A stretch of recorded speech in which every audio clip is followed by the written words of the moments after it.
Spider-Man has always felt like the perfect character to star in the perfect game. Whether web-slinging across Manhattan or acrobatically fighting gang members, everything about Spider-Man just makes sense in a video game. Whereas games like Spider-Man 2 gave us a taste of what could be, many other games struggle to reach even an adequate level of quality. Peter, what's gotten into you lately? Nothing that's stopping your gums from flapping wouldn't solve. Fans of the Marvel hero this time around certainly had something to be excited about. A large budget, a stellar developer at the helm known as CGNgames, and Sony holding it all together, expectations were rightly high. And I'm happy to report they've not only met those expectations, they've actively obliterated them, gathered the remains and created something truly special. Right from the beginning, Insomniac knew exactly what you wanted. You wanted to take control of Spider-Man and start web-slinging right away. After a short cinematic, you're thrown straight into web-slinging across the city. And let's get this right out of the way. Web-slinging feels incredible. It's clear that an extensive, almost obsessive amount of time has been spent on making this feel just right, and the result is something quite special. Web-slinging feels fast, smooth, and gives you a real sense of control and direction that I wasn't quite expecting. It's easy to pick up and learn right away, but there are more advanced moves that increase speed, movement, and even acrobatics that add a nice level of skill to those who want to learn it. I found myself multiple times just web-slinging from one end of the city to the other, completely forgetting what I was supposed to be doing, as I became so mesmerised by what I was seeing on the screen. There's just something special about diving from the top of a high building and web-slinging just at the right moment before you hit the ground, then go soaring back into the air. Honestly, if that was the whole game, I would have been more than satisfied. But swinging around would mean nothing if the city you were traversing wasn't worth exploring. Let me make this clear. I hate games in cities. I find them boring, repetitive, and generally lack character. This is not the case for Spider-Man's reimagining of New York City though. I found the city to be bursting with life as huge crowds of people go about their daily lives, as you would expect in a busy city like New York. You will hear people talking with each other about general things, sometimes quite hilarious things, and sometimes they'll even be talking about your recent heroics. Put it simply, it feels like what you would imagine New York City to feel like. There's also noticeable landmarks everywhere.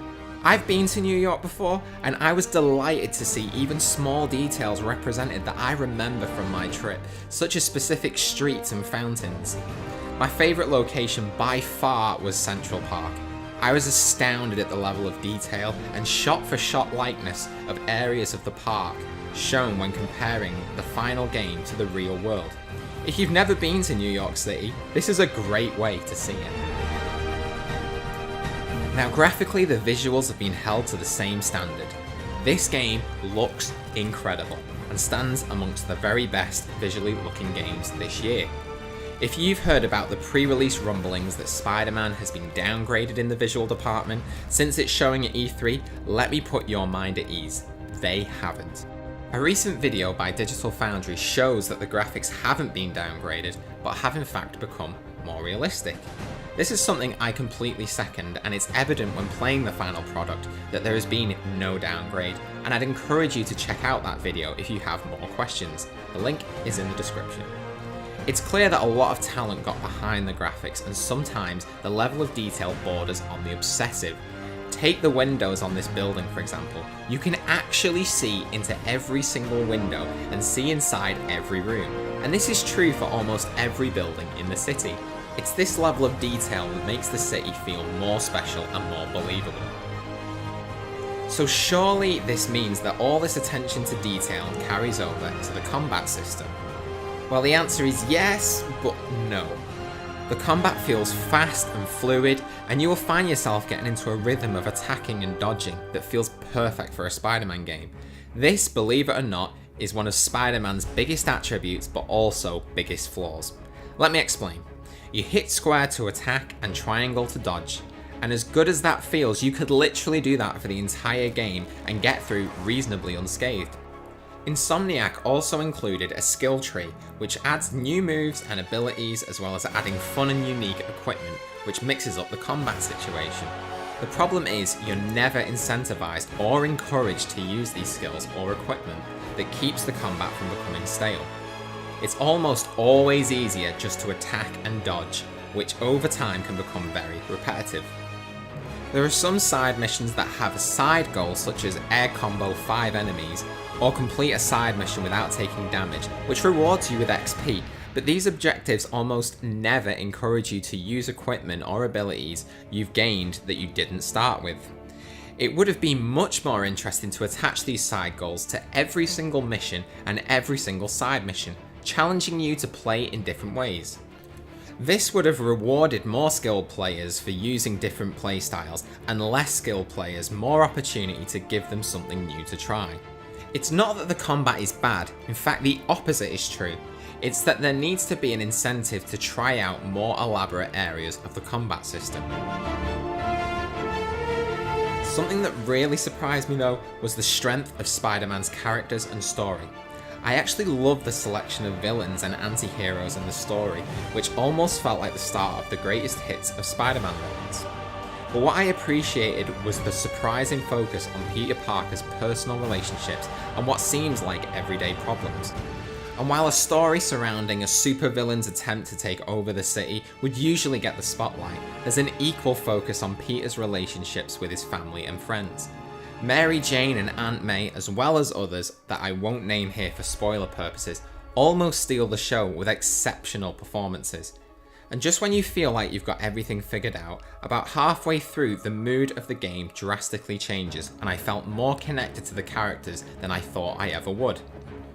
This was a story worth telling, and whether you're a Spider-Man superfan or only occasionally dabble in the Marvel universe like me, I think you will find a connection to the characters and will enjoy the cinematic and emotional storytelling. But outside of the story, what is there actually to do? Well, as it turns out, there's actually quite a lot. There's the usual unlocking stuff to do in an area by activating a conveniently placed tower in each area of the map.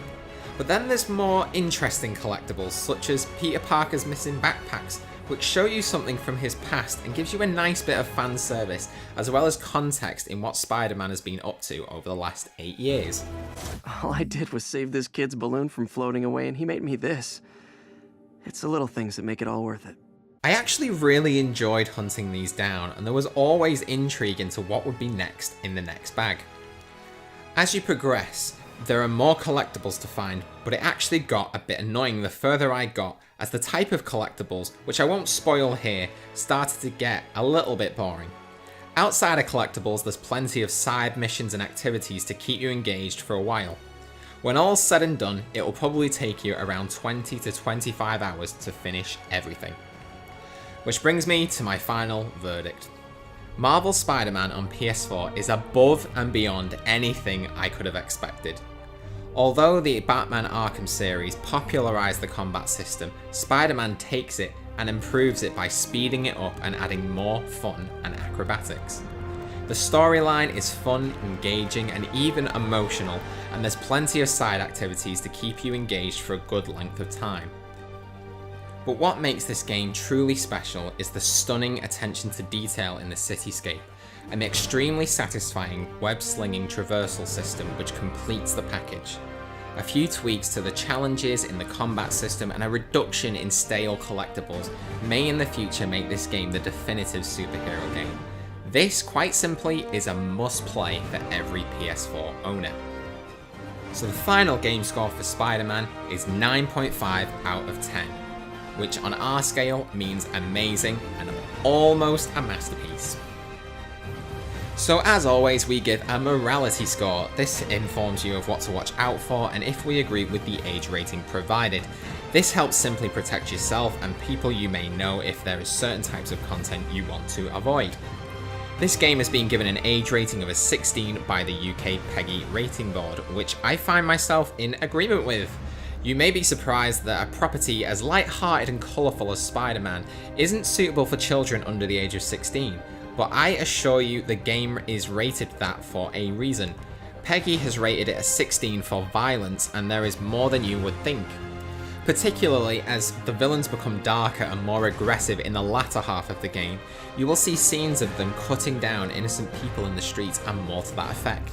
Some of Spider-Man's combat moves as well are quite aggressive, like slingshotting a gangster's head into a steel girder. There isn't blood flying everywhere, but some of the scenes are violent enough to warrant that age rating.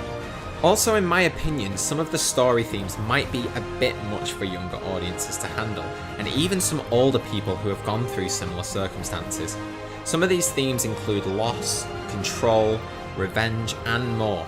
I'm not saying that these themes are immoral, it's more that younger audiences may not be ready to handle them, and some adults who have gone through similar situations may not particularly enjoy them.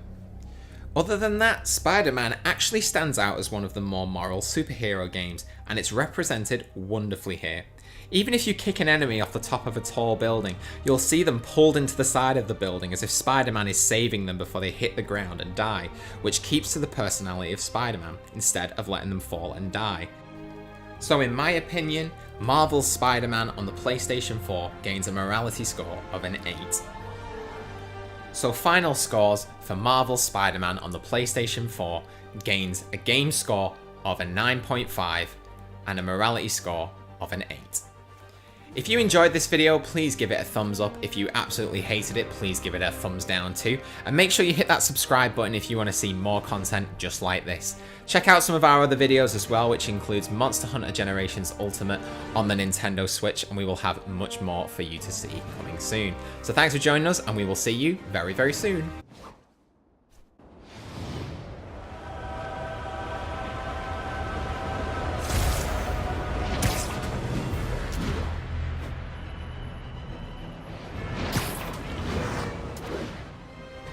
Ha ha ha ha ha ha!